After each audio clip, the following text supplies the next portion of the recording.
Halo, Assalamualaikum warahmatullahi wabarakatuh. Bertemu lagi dengan saya, Udia Firza, SMSI, sebagai salah satu tim teaching dari mata kuliah pengantar ekonomi mikro pada Fakultas Ekonomi dan Bisnis S1 Ekonomi Pembangunan. Saya bersama tim teaching saya adalah Dr. Nani Aryani. Ya, pada pertemuan kesempatan ini kita akan membahas topik mengenai production atau production function. Ya, baiklah, untuk mempersingkat waktu, kita lanjut saja pada bagian learning objektif pada pertemuan ke-9 kali ini. Ya, untuk learning objektifnya adalah kita akan membahas bagaimana tentang the technological of production, bagaimana peran teknologi dalam sebuah production.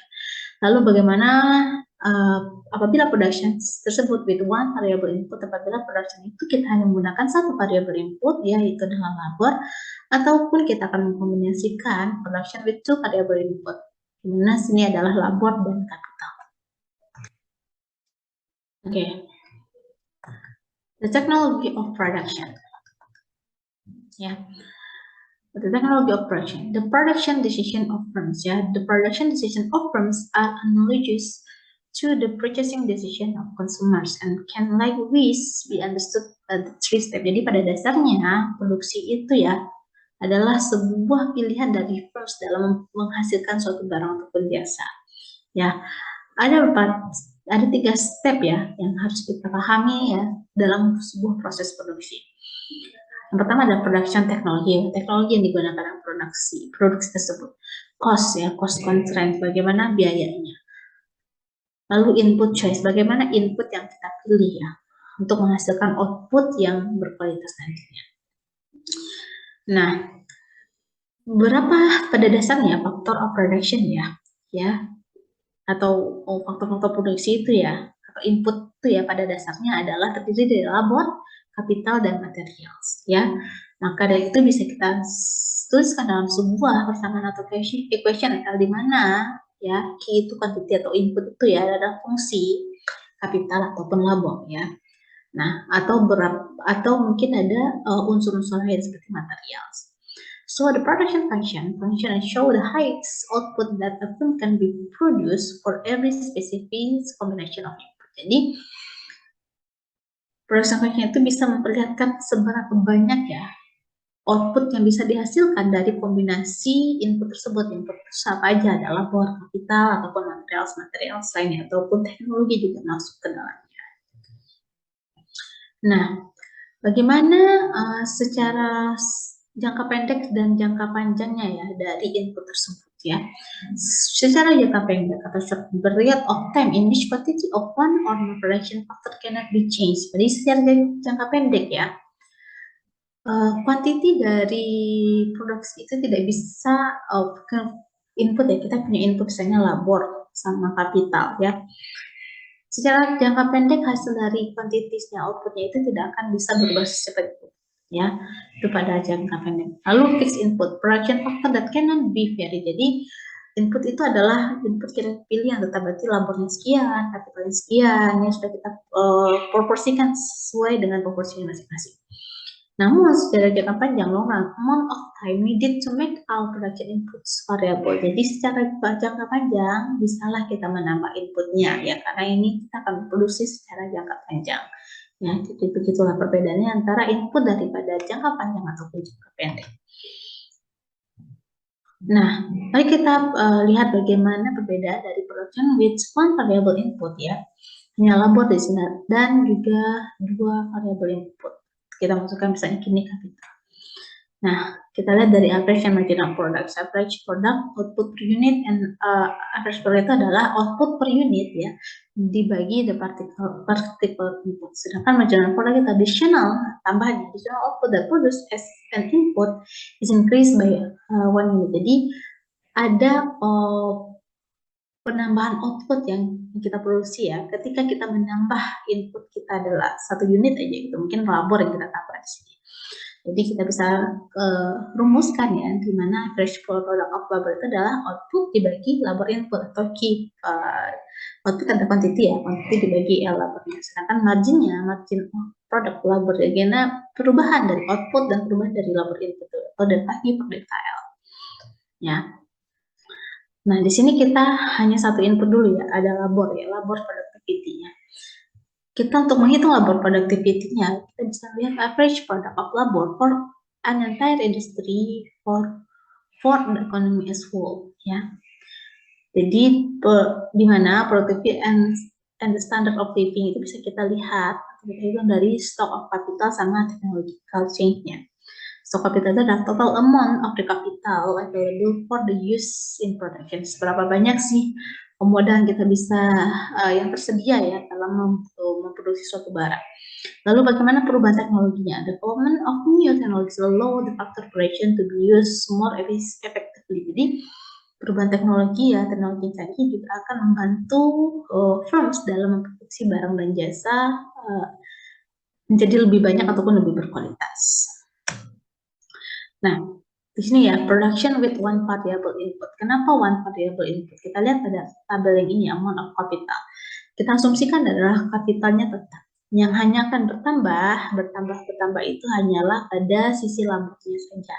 Kita lihat total outputnya ya. Nah, apabila labornya kita tambah, maka total outputnya akan bertambah. Nah, lalu ada pada masanya, ya, ini adalah kita lihat di angka 7 sama 8 ketika kita masih menambah juga pekerja ya hingga pada poin 10. Nah, di sini adalah titik baliknya ya. Nah, ini adalah tempat titik maksimal ya kita bisa memproduksi output kita. Apabila kita tambah juga ya sampai 10 labor, kenapa produksinya turun? Karena kapital kita sudah tidak mencukupi lagi untuk menggaji atau membiayai para pekerja tersebut. Maka dari itu ada diminishing di sini ya pada poin ini ya, di poin. Jadi maksimalnya itu adalah di 7 ataupun 8 ya, 8 pekerja. Di 7 dan di 7 karena di sini masih bisa ada marginal produktivitas pada 4 ya. Kita sebagai inginkan margin kita itu adalah yang paling tinggi. Makanya perhitungan keseimbangan dari jumlah labor dan kapital itu sangat perlu diperhitungkan oleh sebuah perusahaan. Nah, kita lihat di sini ya. Nah, the slope of the product curve ya. Production with one variable input ya. Ya, di sini upah pekerja ya per bulan ya. Nah, ya di sini ya. Nah, di sini lihat di angka ketiga tadi. Dia mencapai produksi maksimalnya. Ya, coba kita lihat balik ke sini ya. Di angka 3.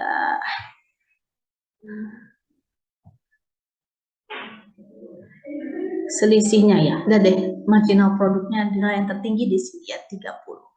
Pada itu dia bisa mencapai marginal produk ya 30 di sini, marginnya sangat tinggi ya. Tempat terbaiknya adalah di sini ya. Nah, lihat di sini. Dia tidak bisa terus menambah produksi labornya karena dia punya diminishing adalah di sini. Ya, 7 atau 8 ya. So, the total product curve in A show the output produced for different amounts in labor input ya. Ya, ini dia. The average and marginal products B can be obtained using the data ya. Kita lihat di point A. At the point A, nah ini ya, the marginal product is 20 because the tangen of the output has slope 20. Jadi, ya, tangennya adalah 20 ya. Nah, tangen B, poin B juga masih 20 ya. Nah, the average total labor at point C masih itu adalah 4 ya. C itu poin 4 ya, masih 20 juga. Nah, jadi di mana di maksimum itu adalah di margin yang terbaik itu adalah kalau berdasarkan di tabel ini adalah di mana total labor yang kita gunakan yang sangat cukup itu adalah 3. Kita bisa mendapatkan margin yang cukup tinggi.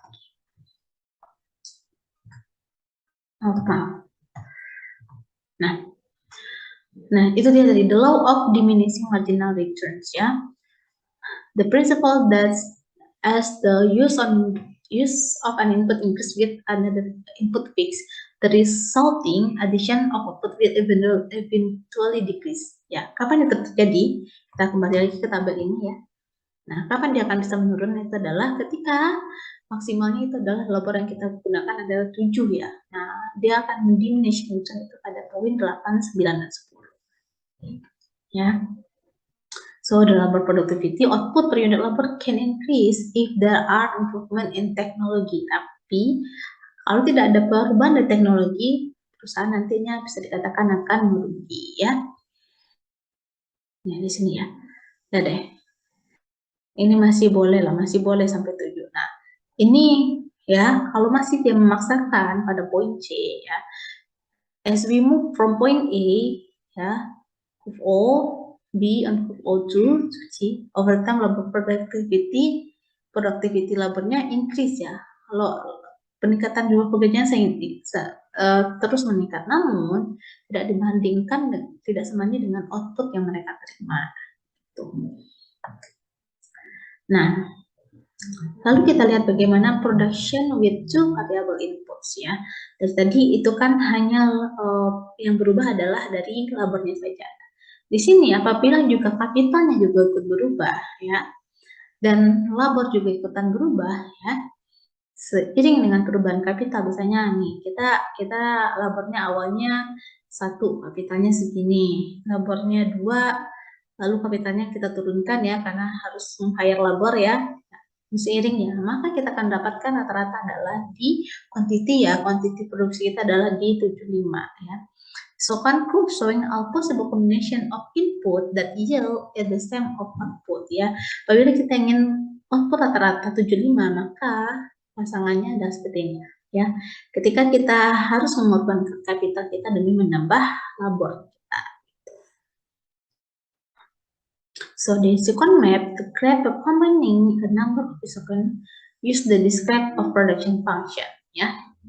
Kita lihat ya di sini ada key 1, key 2, and key 3 ya.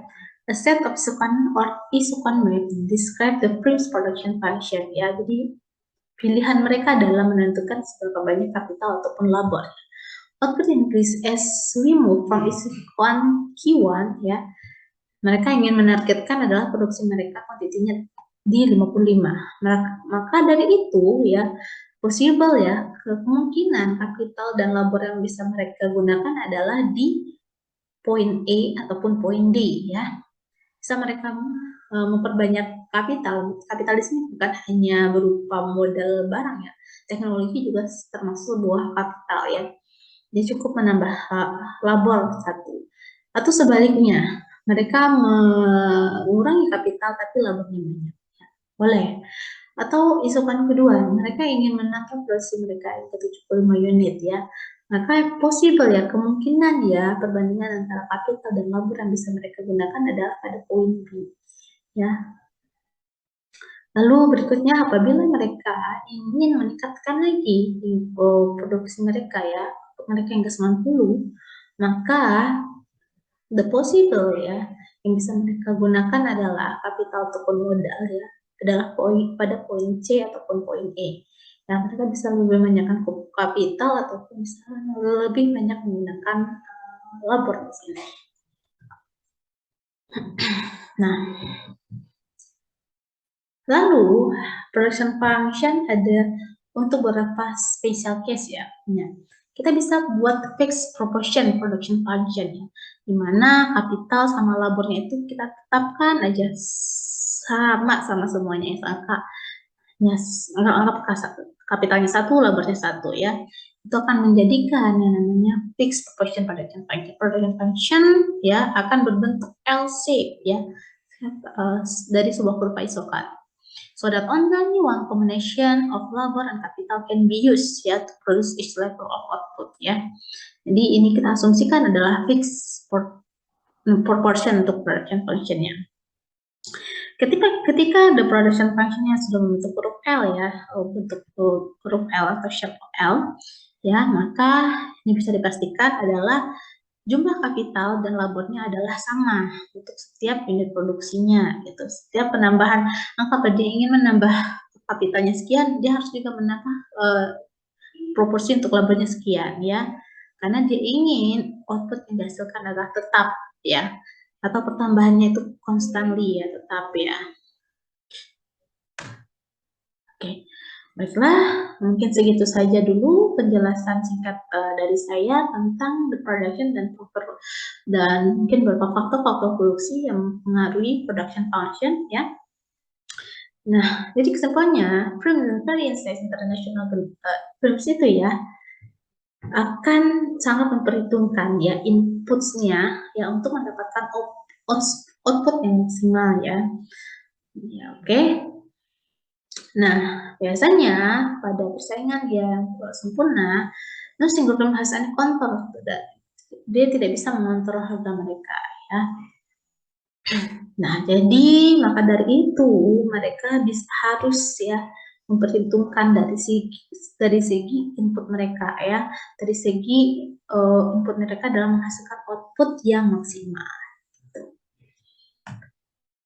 Oke, baiklah untuk post testnya adalah silakan kalian jelaskan ya tentang perbedaan antara production pada sisi firms ya ada dengan yang satu variabel input dan dua variabel input, apa yang terjadi, apa yang output yang diharapkan atau quantity yang diharapkan. Oke, baiklah, mungkin sekian dulu penjelasan singkat dari saya untuk pertemuan ke-9.